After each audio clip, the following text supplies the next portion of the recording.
คนวันนี้รายการธรรมะ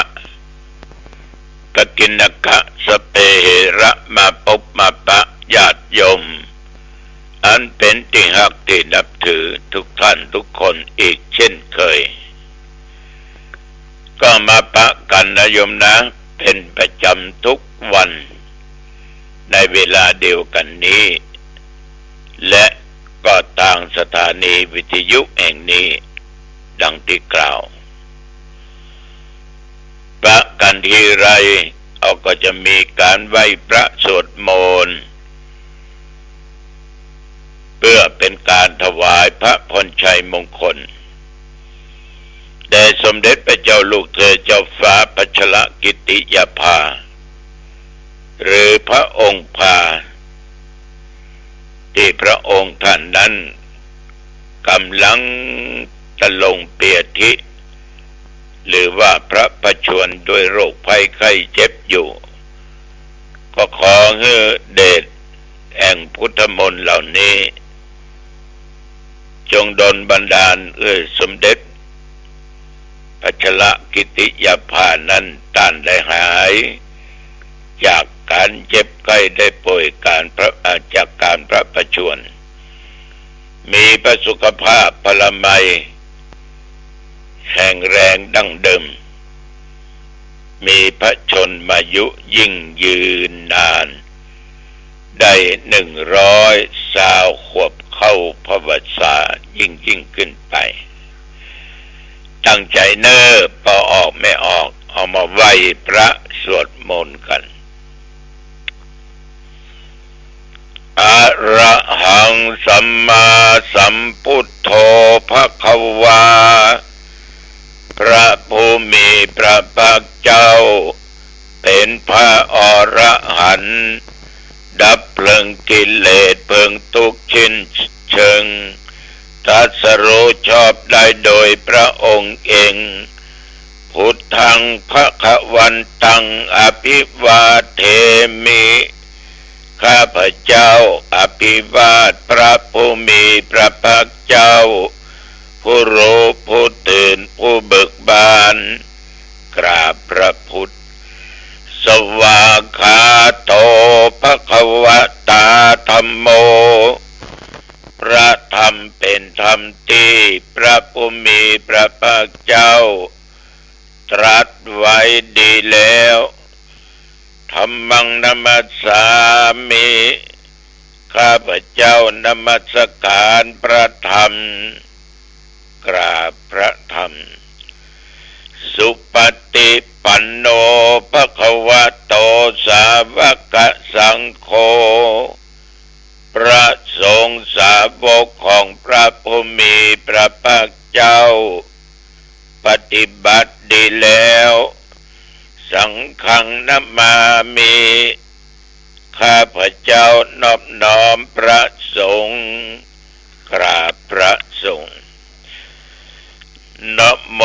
ตัสสะภะคะวะโตขอนอบน้อมแด่พระผู้มีพระภาคเจ้าพระองค์นั้นอะระหะโตซึ่งเป็นผู้ไกลจากกิเลสสัมมาสัมพุทธัสสะตรัสรู้ชอบได้โดยพระองค์เองนะโมตัสสะภะคะวะโตขอนอบน้อมแด่พระผู้มีพระภาคเจ้าพระองค์นั้นอะระหะโตซึ่งเป็นผู้ไกลจากกิเลสสัมมาสัมพุทธัสสะตรัสรู้ชอบได้โดยพระองค์เองนะโมตัสสะภะคะวะโตขอนอบน้อมแด่พระผู้มีพระภาคเจ้าพระองค์นั้นอะระหะโตซึ่งเป็นผู้ไกลจากกิเลสสัมมาสัมพุทธัสสะตรัสรู้ชอบได้โดยพระองค์เองพุทธังสรณังคัจฉามิธัมมังสรณังคัจฉามิสังฆังสรณังคัจ สามิตุติยัมปิพุทธังสรณังคัจฉามิตุติยัมปิธัมมังสรณังคัจฉามิตุติยัมปิสังฆังสรณังคัจฉา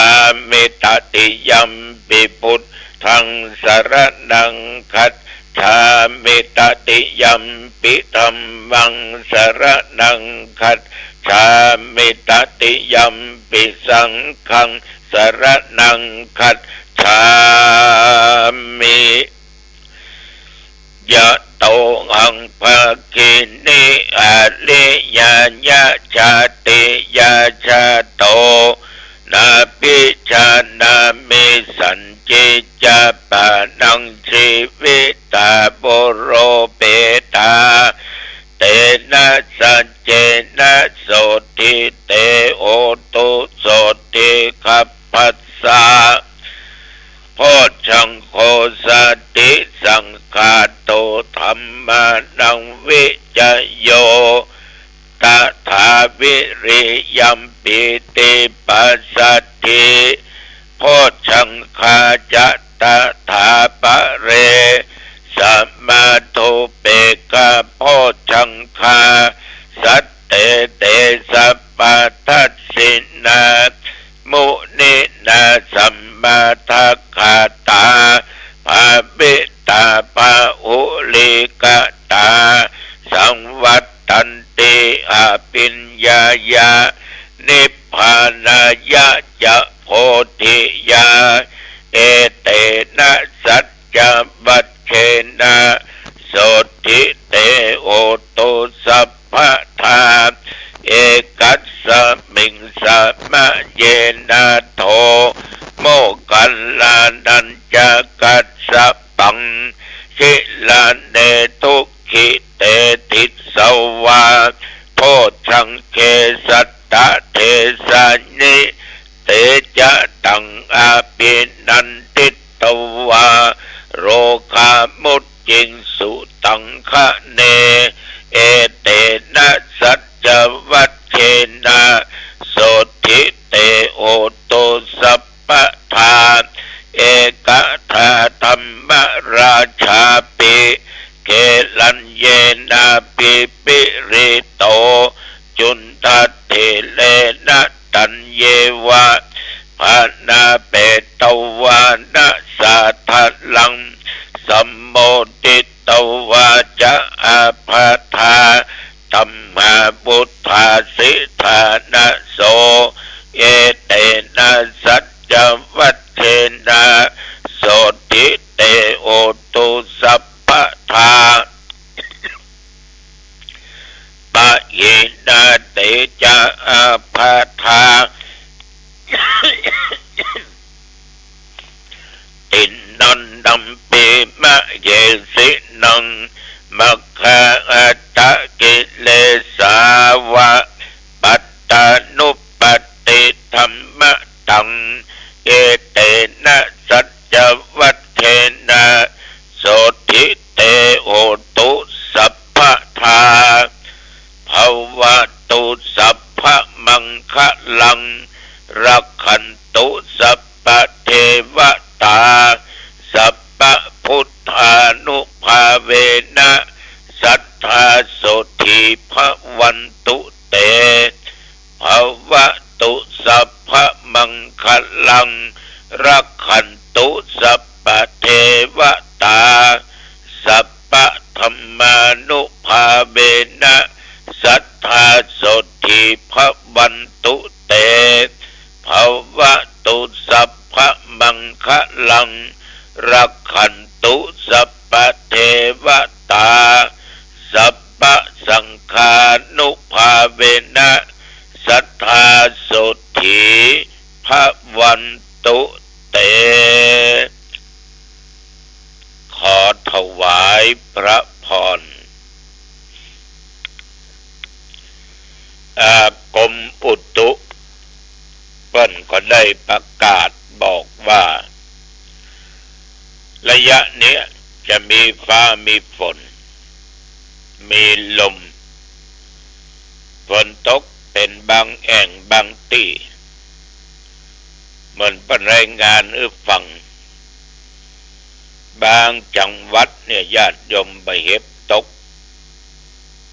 บางที่ก็มีฝนตกหนักบางที่ก็มีลมแรงต้นไม้นี่ลู่ไปลู่มาเกหะสถานบ้านจองของญาติของโยมกระเบื้องกาสังกะสีกาปิวว่อนแต่ว่าแถวบริเวณวัดหนองตองใกล้เคียงนั้นก็บ่ได้มีรายงานฝนตกแม้แต่หยดเดียวเม็ดเดียวท่านทั้งหลายลมก็บ่แห้ง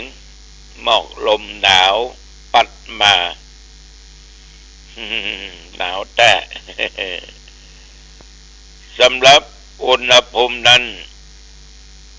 ก็17 องศาท่านทั้งหลายตะวันนี้ถ้าจะอู้กันต้องฟ้าเนาะมีเมฆมีอย่างครึ้มมาทุกคนก็กลัวฝนตกก็เดี๋ยวก็แดดออกก็เดี๋ยวก็อากาศเย็นตอนใกล้ค่ำใช่ไหมอากาศจะเย็นมืดครึ้มไปทั่วก็นึกว่าฝนจะลงแต่ก็ปลอดภัยแต่ว่านี่ฉันเข้าเจ้าแล้วก็ไปกิจทำบุญอายุวัฒนมงคลของท่านครูบาหรือท่านพระครูรองเจ้าคณะอำเภอสันทรายเจ้าคณะรองเจ้าคณะอำเภอสันทรายวัดเมืองขอนท่านพระครูนั้นอายุท่านได้72 ปีแต่ว่านี่เปิ้นนิมนต์เจ้า70 กว่าบันก่อน100 ปลายไปสืบอุราจตาแต่ตนอาตมาภาพไปต้องรีบกลับเพราะจะต้องมาในงานพระราชทานเพลิงศพหลวงปู่ครูบาจันทร์แก้วสุเมโธมาถึงก็เข้าไปวัดตัวเองก่อนเป็นดั่งฉันเข้าทอนเรียบร้อยก็มาที่วัดคันธรสแต่ว่านี่หันญาติโยมมีมากเป็นปันคนขึ้นไปพอไปเลี้ยงลงทานแล้วเนาะพูดถึงลงทานแล้วบางท่านบางคนบางฟังเอาตุลุงวางบัดถึง10 นาทีก็เดี๋ยวมันถึงหมดลึง ลงทานลงไปว่าจะได้ละไปข้าได้ไปข้าอยากไปก็เอาไปเกินแล้วไหมนะตุลุงบางคนนี่ปะโตเอา4-5 ห่อบางคนมาถึงครอบครัวพ่อก็เอาแม่ก็เอาลูกก็เอานักตัวแถมบ่ต้องบ่นนะมันก็เป็นเรื่องที่ทุกคนนั่นแหละมีความอยากได้เปิ้นอย่าเอาไปกินจะเอาไปอย่างใดก็สุดแล้วแต่เปิ้นเตอะในเฮาก็ฮื้อแล้วไปไหนวันนี้ไปตั้งลงทานนี่ ลงทานแล้วเนาะก็ต้องไปจมไปซ้ำกันเด้อลงทานกันนักแต่ว่านี่เป็นร้อยโรงทานท่านทั้งหลายเมื่อตะวานี้ตอนบ่ายมีท่านเจ้าคุณพระเทพสิงหวราจารย์วัดพระสิงห์รองจังหวัดเชียงใหม่มาเป็นประธานสงฆ์พร้อมกับท่านเจ้าคุณศรีศิลปาจารย์วัดพระธาตุเจ้าสลีจอมตองมีพระสงฆ์องค์เจ้าตอนเจ้า10 รูปตอนบ่าย45ก็ได้สวดพุทธมนต์กันจะถวายปัจจัยวัตถุไตรยธรรมแล้วก็งานพระราชทานเพลิงศพของหลวงปู่ภายนอกก็มีท่าน ผู้มีเกียรติเป็นประธานก็ตามเป้าหมายว่าพระราชทานเพลิงศพไม่เกิน3 โมงก็เรียกว่า15 นาฬิกาก็เสร็จบริบูรณ์ถึงวางดอกไม้จันทร์อย่างทุกสิ่งทุกอย่างจะมาก็กลับมาวัดก่อนมาตั้งท่าให้ใหม่มาอาบน้ำอาบท่าใส่ผ้าใส่หยังปิกไปเนี่ย6 โมงครึ่งปิกไปถึงที่ท่านสถานที่เมื่อเจ้ากับตอนค่ำนั้นเปลี่ยนแปลงหมดเพราะว่าด้วยความสามัคคีกันศรัทธาญาติโยมตึงเท่าตึงหนุ่มตึงกำตึงหญิงตึงใจช่วยกันเจ็บช่วยกันจัดสถานที่เรียกว่าลือเต้นหมดขอบใจต่อญาติโยมทุกคนนะเมื่อถึงโอกาสเวลานั้นก็มีการแสดงธรรมะแบบพื้นเมืองแต่มาเป็นองค์เทศก็เลยเอาธรรมยมกะธรรมนี้ญาติโยมเป็นธรรมเฉพาะคนเกิดวันศุกร์เพราะหลวงปู่ครูบาอาจารย์แก้วนั้นเป็นเกิดวันศุกร์เอาธรรมยมกะไปเทศในวันเกิดของท่านทั้งหลายทำเรื่องนี้ก็กล่าวถึงเรื่องฌานต่างๆเรื่องของโลภะเรื่องของโทสะเรื่องของโมหะเรื่องความโลภความโกรธความหลงเป็นตัวกิเลสเป็นตัวที่บ่ฮื้อได้สำเร็จเป็นอริยะเจ้าตั้งแต่ชั้นโสดาบันขึ้นไปจนถึงเป็นพระอรหันต์ก็ใช้เวลาเทศอยู่ประมาณ20 นาทีก็สำเร็จเสด็จจบคำนั้นญาติโยมในขณะนั้นเวลานั้นมีพระเดชพระคุณท่านเจ้าคุณพระเทพรัตนนายกเจ้าหน้าจังหวัดลำพูนก็มานั่งเป็นประธานอยู่ที่นั่นพร้อมด้วยสาธุเจ้านักก็จะมีการวางหรือการทอดพระไตรบังสกุลนิมนต์ตุเจ้า10 ตนพิจารณาแล้วก็พระไตรจีวรอีกนิมนต์หลวงพ่อเจ้าคุณจังหวัดลำพูนเป็นผู้พิจารณาพระไตรแล้วก็รอโอกาสเวลาปากันขอสุมาคารวะครูบาอาจารย์แก้วสุเมโธอาจจะได้ล่วงเกินกันด้วยกายด้วยวาจาด้วยใจบาติรับติแจ้งด้วยเจตนาต่อหน้าและรับหลังการขอขมาลาโทษกันเนี่ยญาติโยมเป็นธรรมเนียมแต่จริงวจีกรรมมันเกิดขึ้นละเมื่อเราได้ได้จาอันยังออกไปที่มันผิดศีลผิดธรรมกรรมตัวนั้นมันเราได้สร้างขึ้นละเมื่อเรากึศละแต่ทำไมจำเป็นต้องมาขอสุมาลาโทษกันมันก็ยังดีญาติโยมครั้งแรกเขาไปว่าเปิ้นไปกระทำกับเปิ้นในสิ่งบดีในที่สุดเราก็ขอสุมาด้วยเนอจะไปถือสาโทษจะไปโกรธไปเกลียดกันเนอญาติโยมเรื่องอาฆาตพยาบาทเนี่ยนะมันเป็นสิ่งที่บดีมีสมัยก่อนนี้อาตมาภาพเป็นตุ๊หนุ่มตุ๊น้อยได้ขุดห้องน้ำที่ตั้งหลังวัดที่หลังวัดท่านทั้งหลายบริเวณนั้นมีต้นไม้ควายมีไม้บงไม้หมู่นี้ก็เป็นอยู่ในที่ของวัดแต่มาก็จะไปสร้างห้องน้ำที่ท่านจะเป็นต้องตัดบางส่วนออกก็ได้มีแม่ออกเปิ้นเคยมาเอาไม้ข่อยไปซอยเป็นขี้โยเนาะมาเดือดมาด่ามาว่าต่างๆนานาแจ้ง ด่าเอาตั้งในปิ้นมาด่าบดแต่มาได้ก็ไข้หัวนะได้ก็ยิ้มอย่างเดียวตุเนนที่ช่วยยักการอดว่าได้ดอดด่าตอบเปิ้น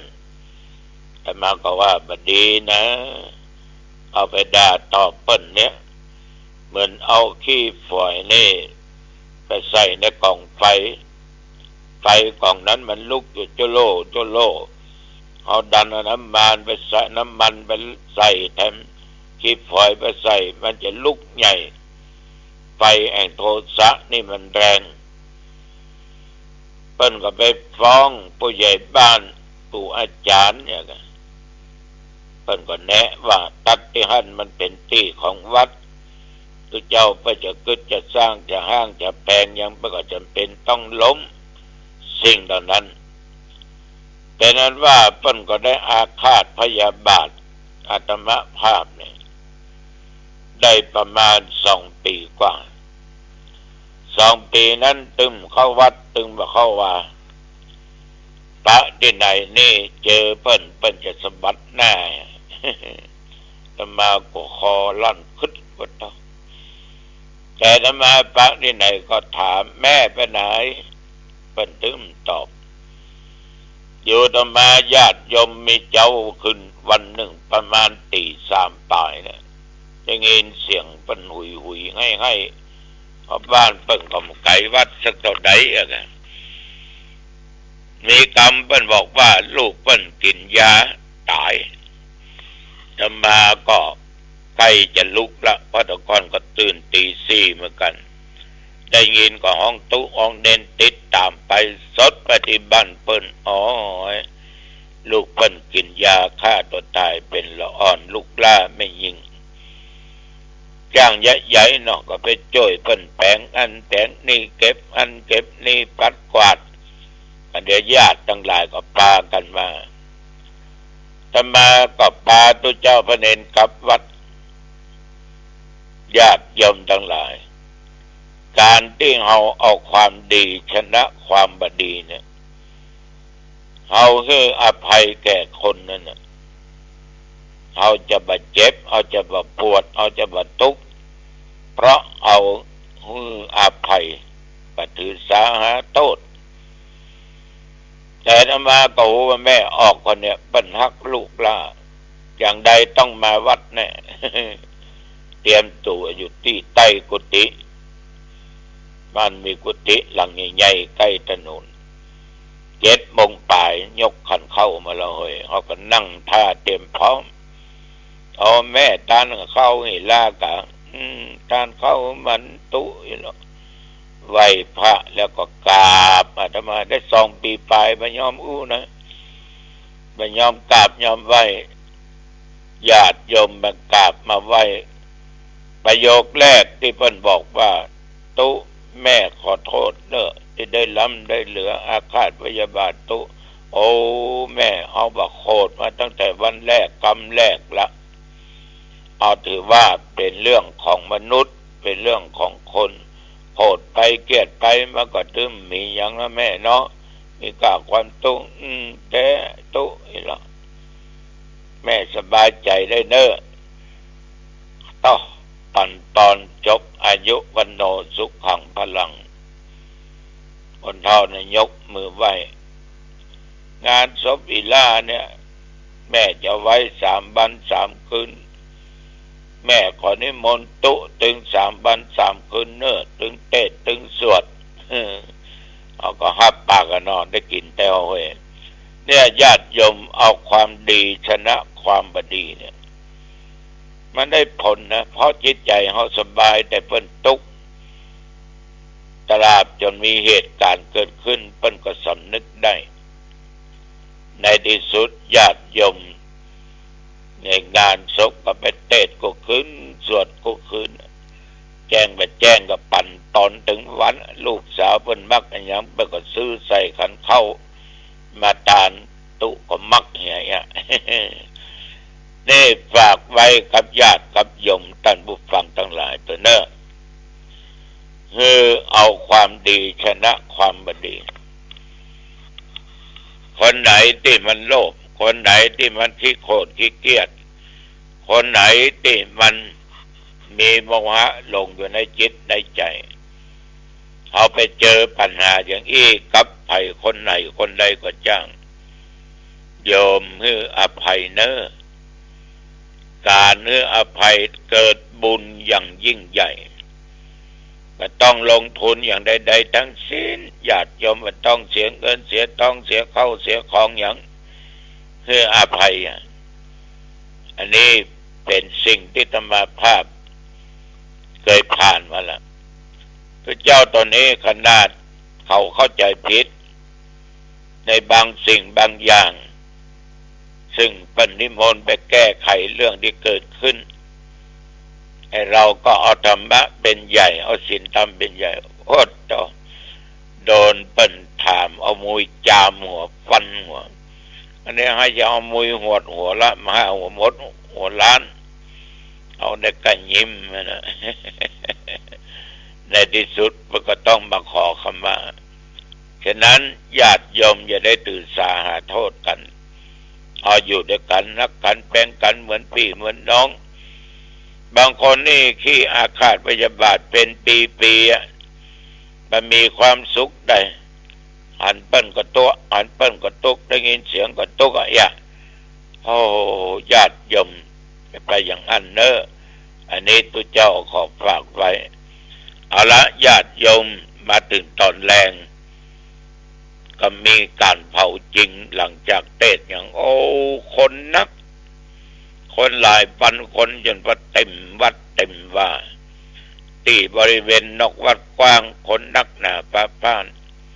มาเผาสรีระร่างกายของครูบาจันแก้วสุเมโธแต่มาก็อยู่เพิ่นเขาเพื่อได้เผากับ2 ทุ่มไปแต่มากับจนว่าไฟมอดไฟอย่างก็กลับก็พอ5-6 ทุ่มแล้วเด้อครับวัดเดินปิกอันนี้ฝากไปกับญาติกับโยมเด้อเอาละญาติโยมได้ดูฟังทั้งหลายฟังแล้วจงจดจดจำนำพิจารณาเถิดเด้ออายุวันโนสุขังพลัง